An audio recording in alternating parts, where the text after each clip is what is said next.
Hello, good morning. Good morning, ladies and gentlemen, and our guest panelists and the organizing chairman. Welcome to this forum number 7, SME and Insurance. My name is Ivy from I-Max Financial, and I shall be your moderator for this session. Insurance. When people hear about insurance, what is the first thing that comes into the mind? So it's either life insurance like death, premature death, disability, disease insurance, or medical and health. But today we want to talk about general insurance. General insurance got 2 big categories. One is for individual risk, another one is for company risk. And from SME point of view, the common insurance that come into SME boss's mind is fire insurance, burglary insurance. What if my business burn down? What if I cannot do business? What will happen? And so many, all these uncertainties. There are so many types of general insurance in the market. So how do you know which one to buy first, or which one to buy later, or which one you need to buy at all? So in general, there are 3 big categories. Got property insurance, liability, and employees benefit if you have a staff. So today, we are very honored to have invited 3 special guests from the general insurance industry to come forward to discuss and share with us the topic for today. What are the common SME risks that SME owners can transfer out efficiently? Let me introduce to you Mr. Horst Habbig, the Chief Sales Officer of Allianz General Insurance Company, Malaysia, Berhad.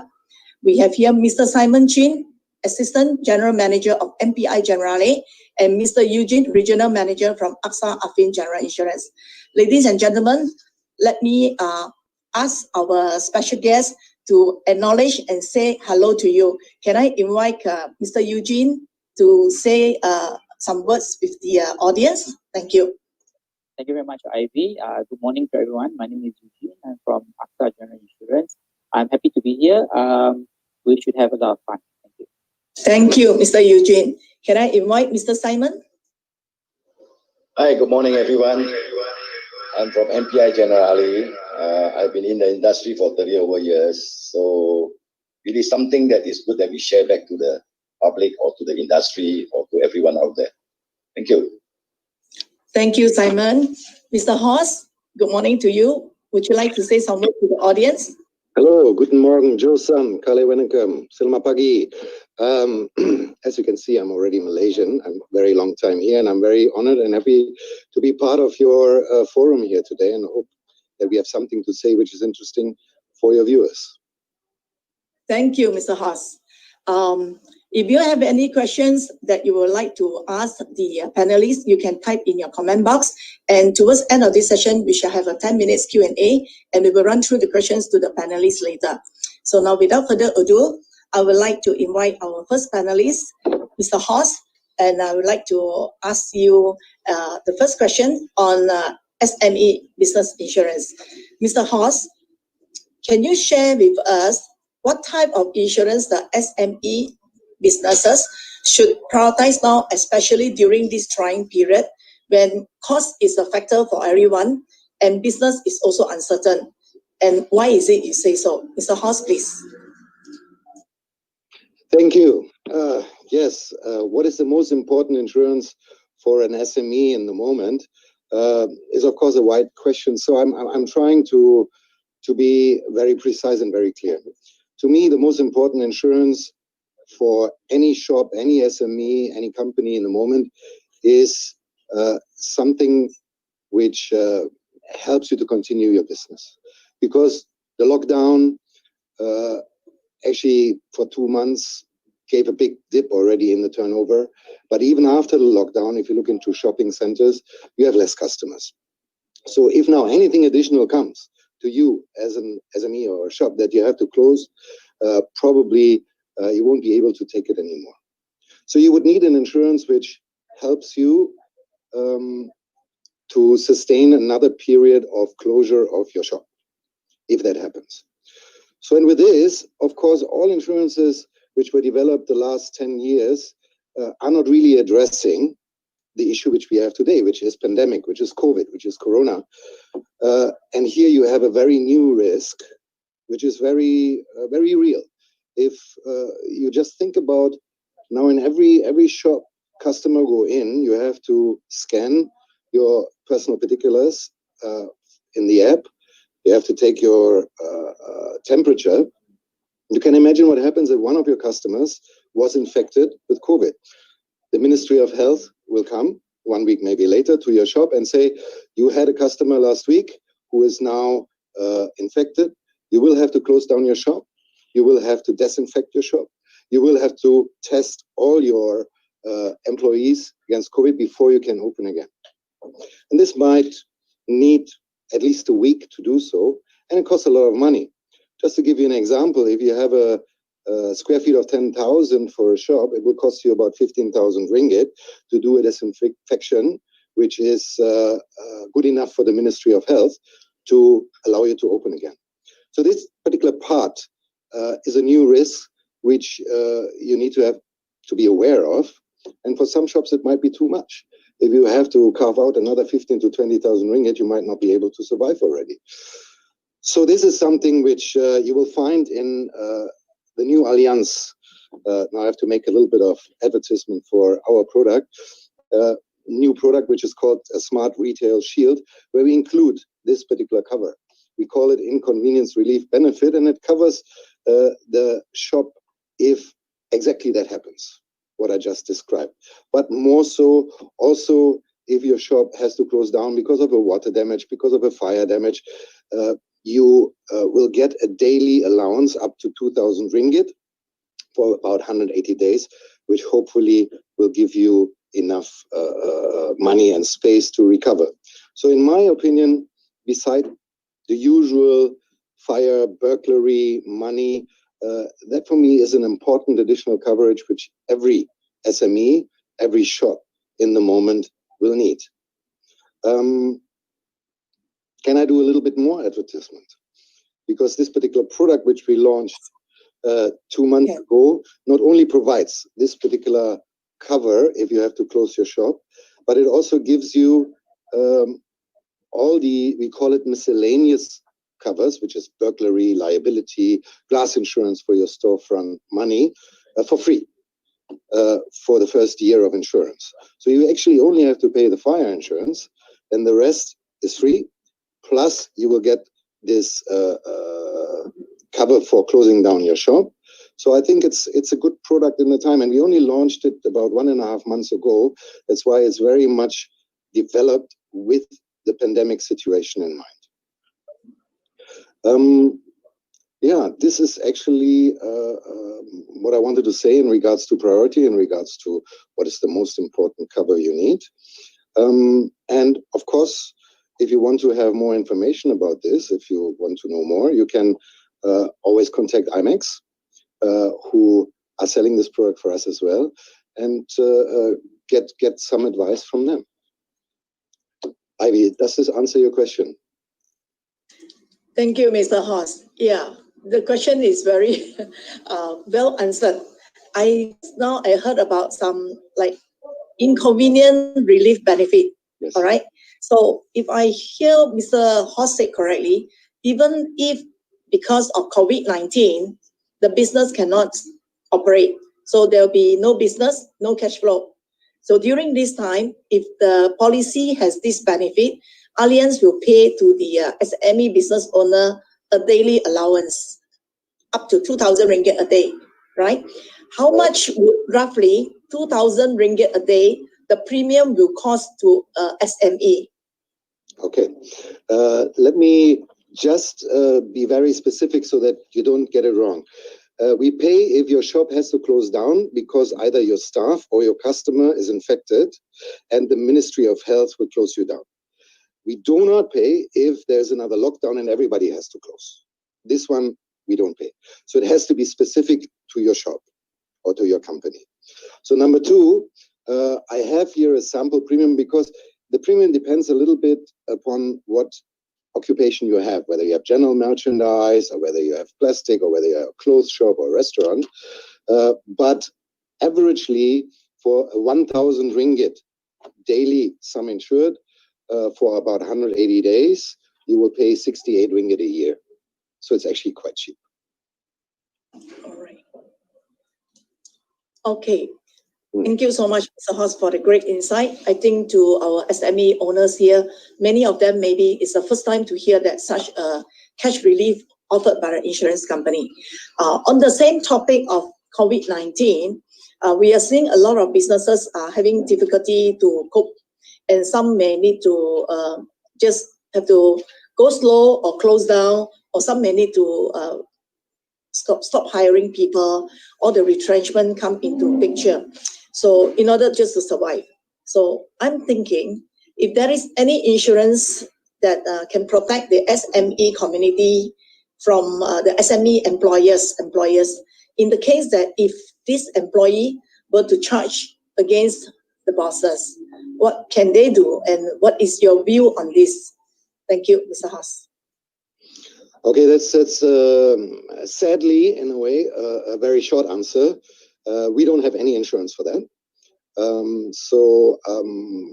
Because I guess in Malaysia, also the insurance industry as well as the law is not really that far that we have like a legal kind of insurance for an employer to fight off staff who claim against them for retrenchment. We don't have that. I'm sorry. Thank you, Mr. Horst, for your valuable input. Noted on that, all right. And ladies and gentlemen, let's sit back and watch a short video introducing Allianz General. Video, please.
Mish, you on here already?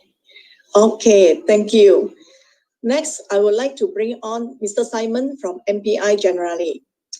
Hi, Mr. Simon. I have a question here, which I think most SMEs would be interested to know the answers as well. As a SME owner and director of the company, at least I am the owner as well, and I'm also the director of the company. How do I protect myself in case if there is a legal suit against me or my company? Mr. Simon, would you like to address this? Thank you, Ivy.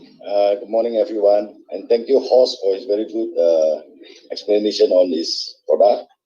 Okay, on my side, I will be very much generous on liability classes. So on question, Ivy, there are actually a few types of liability insurance that might help you, or for that matter, I think a lot of SME actually didn't have that policy, especially number one, DNO, Director and Officer Liability Insurance.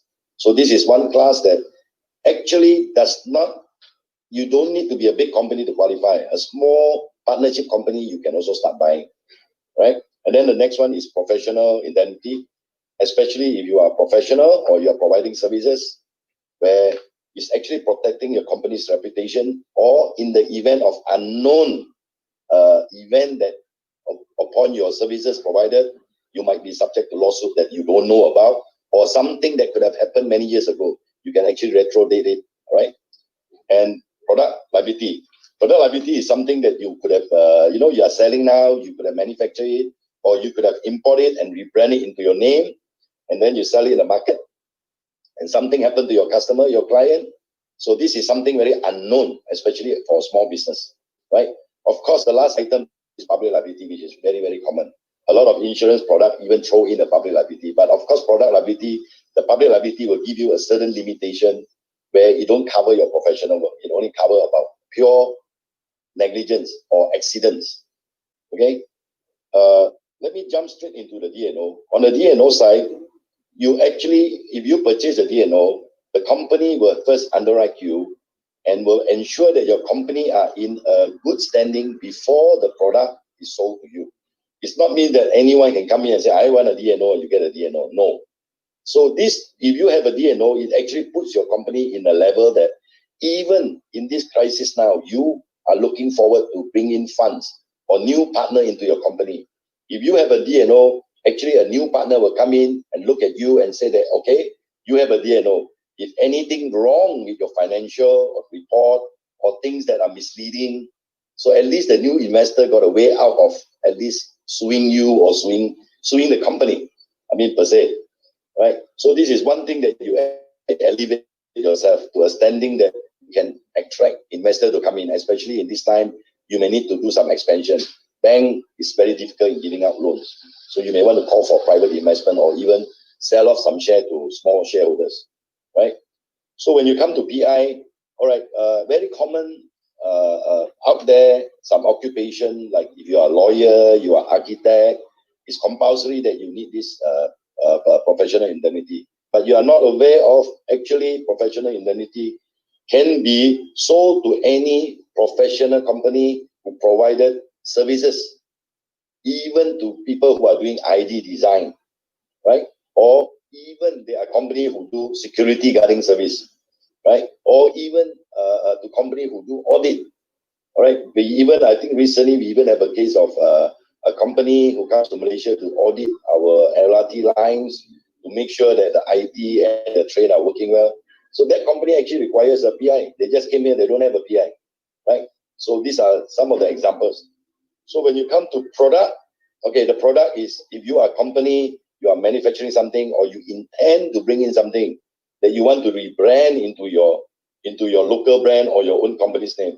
So this is very crucial that a product being sold, you give customer an assurance that you are protected. The customer is protected because you have a product liability, right? These are all these small little things that are very crucial for you to move forward, or in fact, all these professional class of liability insurance actually elevate your company standing, right? Don't look at it as a cost investment, because in insurance, you need to invest, right? The protection will come in, and loss is something that is very unpredictable. You don't know when it will happen.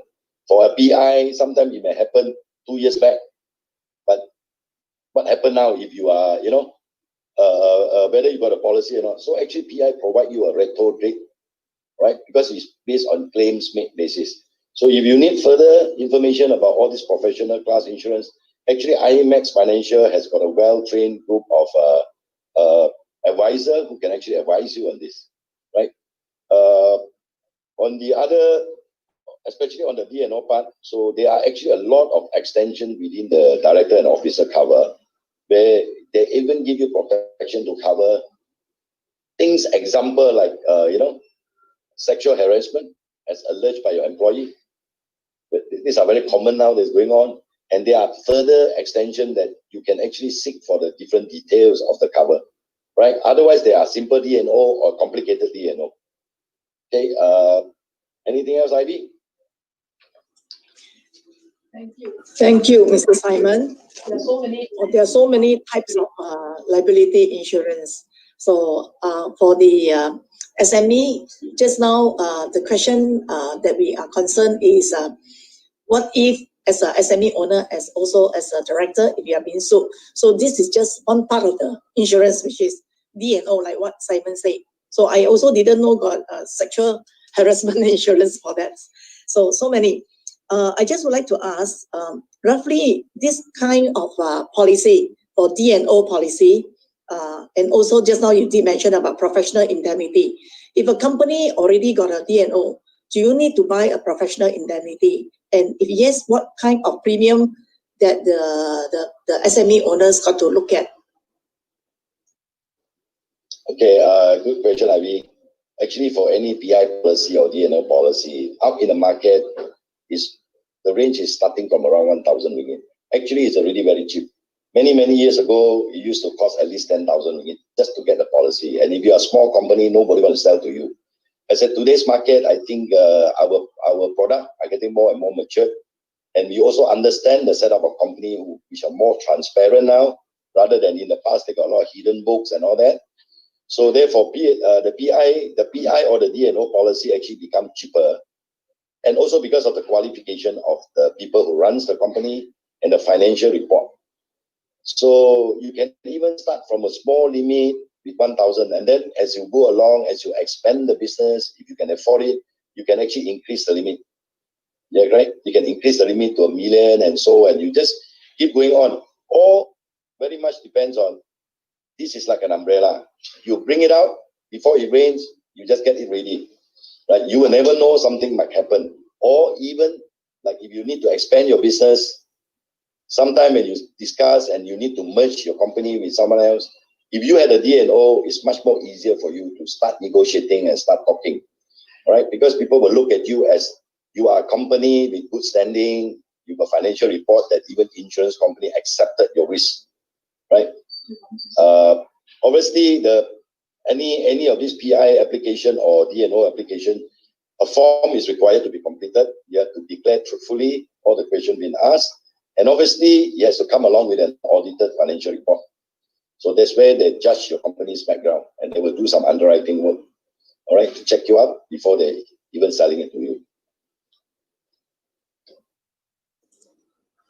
You want to ask about access?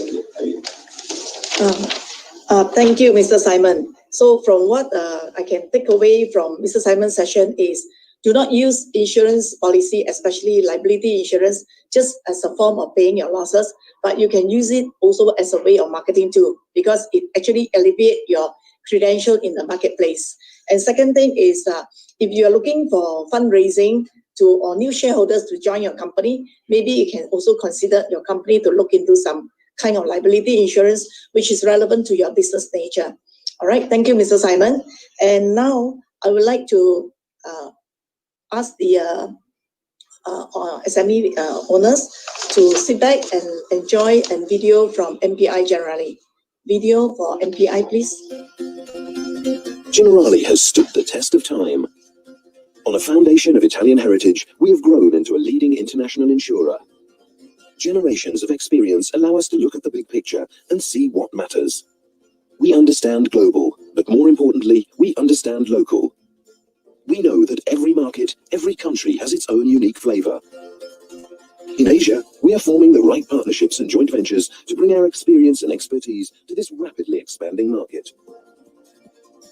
With deep understanding of the insurance business comes the confidence to be flexible.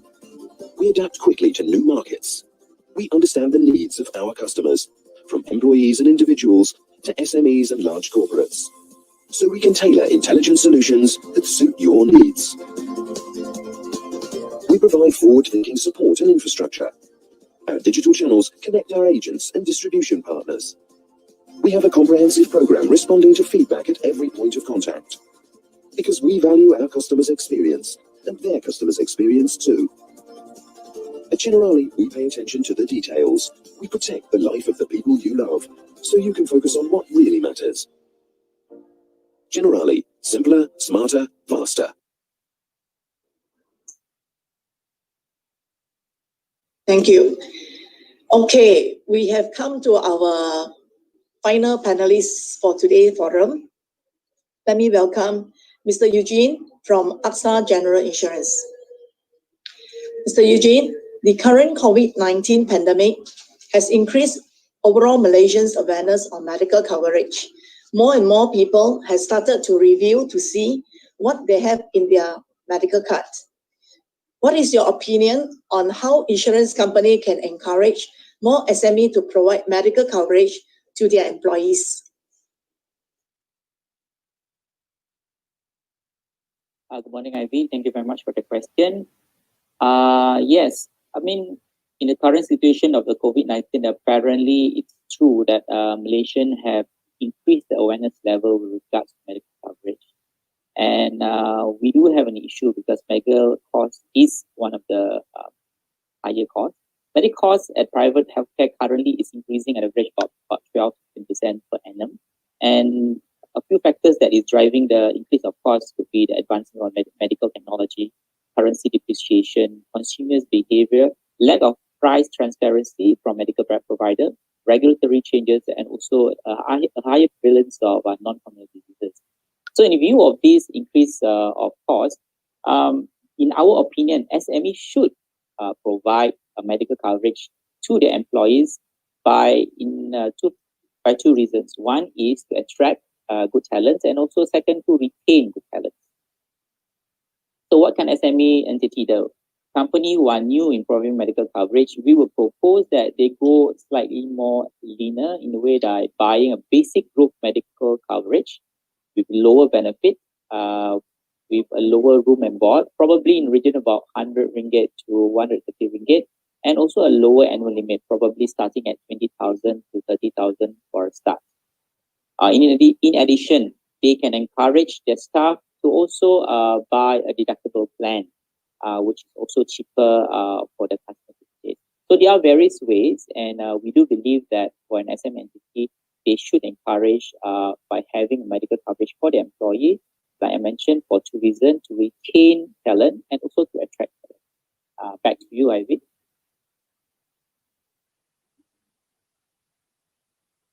Thank you very much, Ivy. Thank you. So the medical costs keep going up in order to attract, because most SME, one of the common concern is the business to SME owner, maybe the business is my number one priority. So if let's say I need to arrange medical for my employees, then it will be a new cost involved. So just now you did mention that because of medical costs also keep going up, right? But is there a way that the SME owners can think of how to start the program in a very cost-effective manner, something like that, which is not burning their pocket? Thank you very much, Ivy, for the questions. We have acknowledged that medical insurance do provide high importance to entity for SME entity, and we also cannot deny that the medical cost is high. So for aspiring SME entity who wants to go into this, want to provide benefit for the employee by retaining talents and also to attract the new talent, we will propose that how can they reduce the cost of insurance to contain the medical cost. One of which is that we propose that their staff to admit themselves to the second tier hospital, which is a medium hospital, and try to any high cost of this whenever possible. That's one way. Second, we should also opt for GHS plan or medical plan with reimbursement basis rather than a cashless basis. This somehow already do help in reducing the overall cost. And of course, lastly, we also encourage the members or the employee of the company to also check with the hospital first on the estimated surgery cost before any admission. So all these three things would assist in cost containment for expenses. But yet again, the cost of insurance will still be there. Okay. Of course, with the help of partners like I-Max, you can also assist your customer in looking into their needs and to also tailor-make something that's suitable for them. Back to you, Ivy. Thank you. Thank you, Eugene. Thank you, Mr. Eugene, for your answer. I think for SME, if you would like to start at looking at providing insurance for your workforce, you can start from the tailor-make plan, because most companies have tailor-make plan, and some can start as low as 3 members of the company, and some can offer very, very affordable premium, such as maybe just about 400 ringgit a person. So anyway, all these can be tailor-made. Yep. Thank you. Thank you to our panelists. I would like to play a video on AXA Affin General right now. As an SME owner, there are many things I need to take control of. And some days, things are just out of my hands. But I stay in control with AXA Business Advantage Plus Enhanced. With 20% cash advance payment in 5 working days, I can get back to business faster. AXA also provides trade-specific benefits for F&B outlets, learning centers, and budget hotels. With AXA, I can take control of my business because what really matters is having my business in my hands.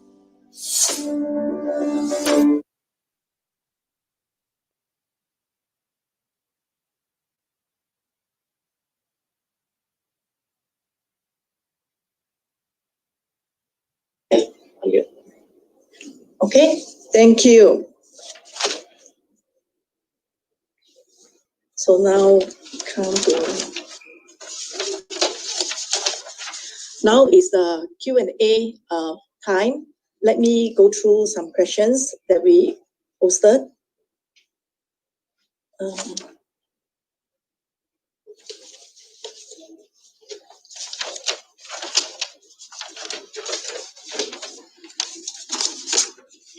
Yeah. There is this question. I would like to ask this question to Mr. Horst from Allianz. Will insurance company provide cover for pandemic event in the future, either as a product by itself or as a stand rider or a provide product? Because currently the COVID-19, there is no insurance cover COVID-19, right? But in the near future, would any general insurance players consider to provide cover for this pandemic event?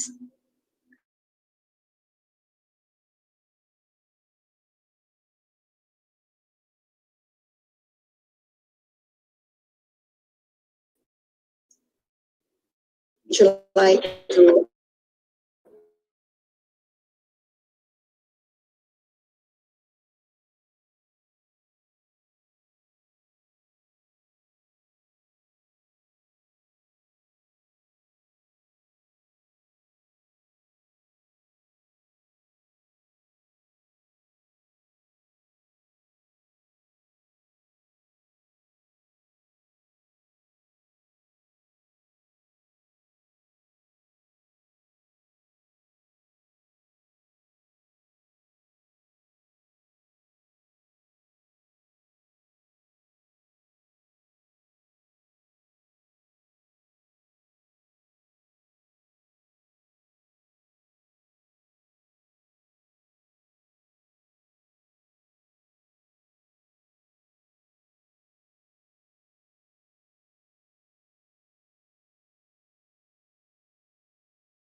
So you will see little covers like what we did with the disinfection cover, but a big cover for lockdown, for example.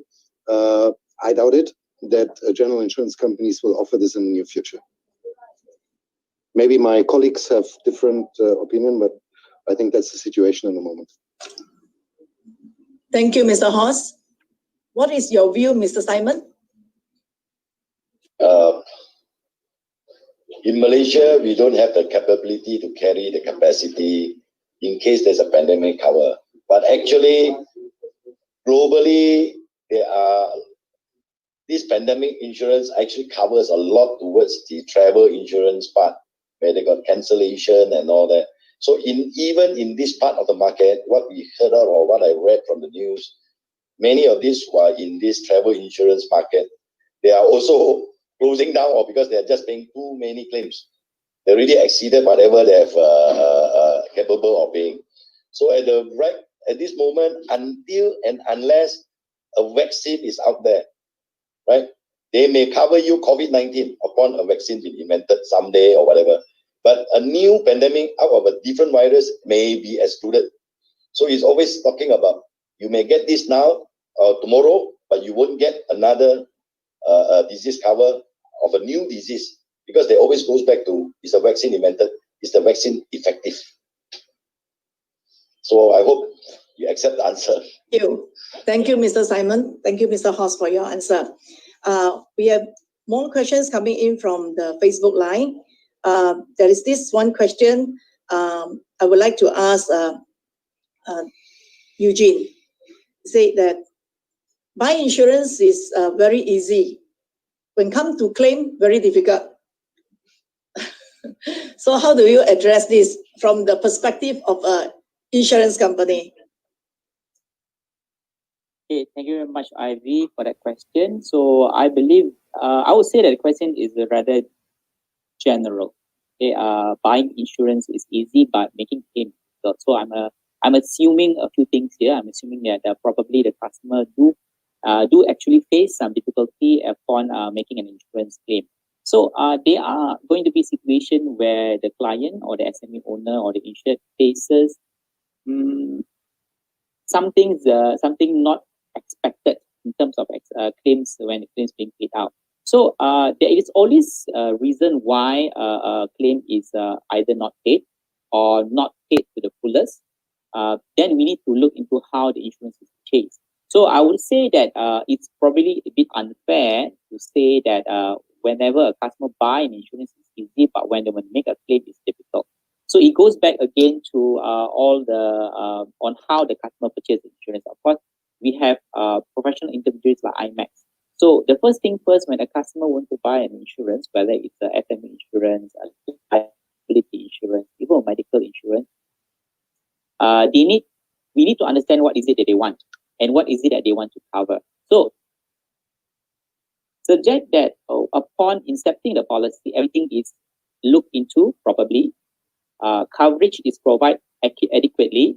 I'm very sure at the point when the claim would happen, it will be a very, very much smoother, irrespective whether they purchase it from company A, B, or C. The similar principle works. So what I can say is that probably the customer have experienced situation which is not so pleasant in the claim situation. I would encourage them to come back again and see their insurer and to discuss where it went wrong and how that can be remedied so that it doesn't happen again. If it's insured properly from the beginning, I'm very, very sure everything will go back. Passing back again to you, Ivy. Thank you. Thank you. I think it's all go back to the inception time. The intermediary must spell out what can cover, what cannot cover, and everything gets all the facts right across the board. So everybody is well aware. Okay, thank you. Got another question coming in. This question is on, these days, insurance companies are already running online. Insurance company offer online direct to the end consumer, okay, with great deals and offers to the market. Is it this online insurance is a better option to business owner than an offline insurance channel like the intermediary?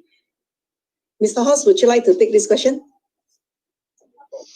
Happily, thanks you. And a very short answer, I would not recommend any shop owner to buy online, simply because what Eugene also just said, online you can just buy a very general package, but not tailored to actually your needs in your shop.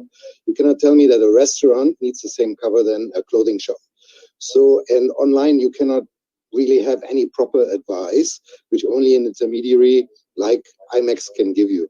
So my suggestion or my advice to the person who asked this question, don't buy online.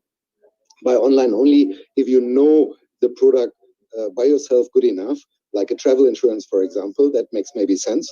But for insurance for your shop, it's too important, and there are too many things you don't know as a non-insurance person, where advice is very important.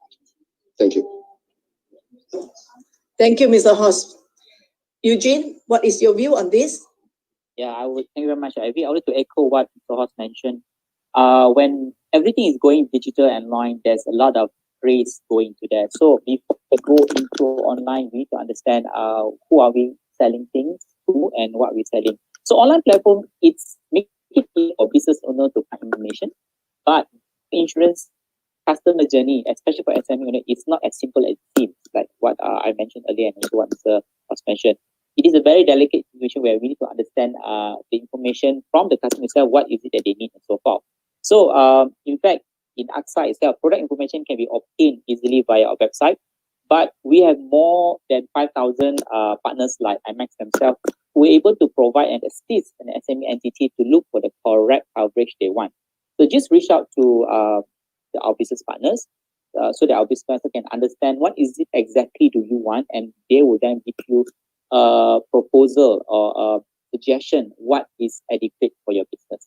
So that's how it's supposed to be. Thank you. Thank you, Mr. Eugene. We got one more question here. If my company has several branches in different locations, can I cover all the locations under one policy? I think this question maybe relates to fire policy. Mr. Simon, would you like to take this?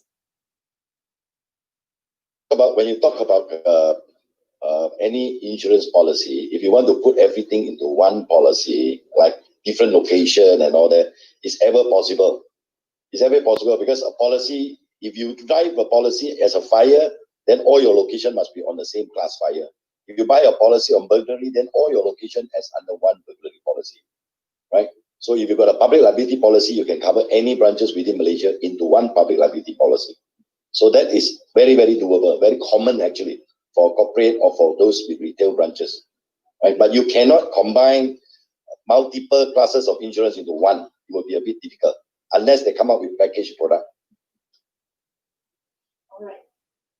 Thank you, Mr. Simon. I think we shall do one more question. We still have time. If my shop already covered insurance by the landlord, do I still need to buy another insurance? And this shop is rented from this question.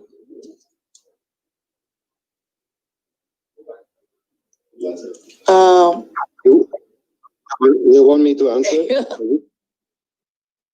Okay, very simple. Normally, the landlord will insure the landlord's property and not your own. But to be sure, what I would do is I would ask your landlord for a copy of the insurance cover, which he provides for you, pass it to I-Max, ask him to have a look at it and see whether everything is covered you need. That would be my advice. Thank you.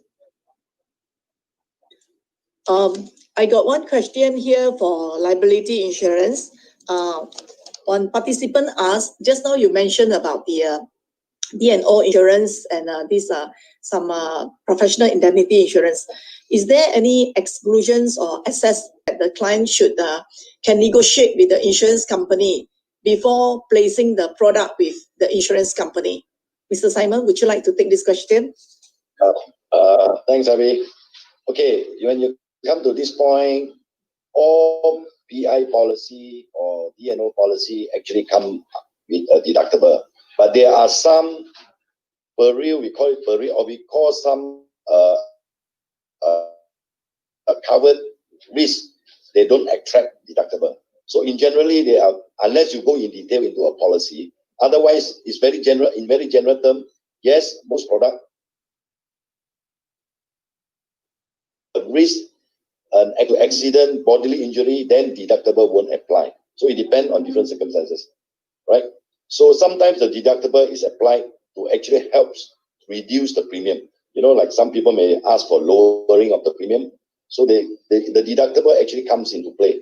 You take a higher first loss. We call it always the first loss. The deductible is, I assume the first loss and I want a lower premium. All right. Or you said, I don't want a first loss. I want a very small limit. I don't mind paying more. So it sometimes comes into picture between deductible and premium, right? So for people to buy a D&O, obviously you need an application form, right? And it's good that you go through a financial advisor or an experienced agent who actually give you the proper advice and what kind of cover can be provided. So that's my advice. Thank you. Thank you, Mr. Simon. I think there's so many questions. We have already covered most of it. And I would like to say a very big thank you to the organizer, to our special guest panelists for today, for your time and for your wisdom sharing with all of us, to all the SME participants. We hope you have gained a valuable insight for your businesses and also for the risk. So no one insurance is needed, or no one insurance is not needed, not like that. It's always go back to the type of business you are doing, what kind of risk you think this business will attract. So once you sit down and understand the potential risk and the potential difficulties that you're going to face, I think risk management can easily be transferred out, because we as one person, it's very difficult for us to shoulder all the risk by ourselves. That's why there is the existence of insurance company. They are here together with us. They are here to help, even though in trying time, in difficult time. So don't worry about the premium, because it is just part of running the business. All right, and I hope before we end, I just would like to borrow one final minute of everybody's time to let me introduce to you I-Max Financial. And after the video, feel free to visit our e-booth at the marketplace. And once again, thank you and stay safe, everybody. Thank you. Thank you to all the panelists. Thank you. Thank you very much. Thank you. Bye-bye. Thank you.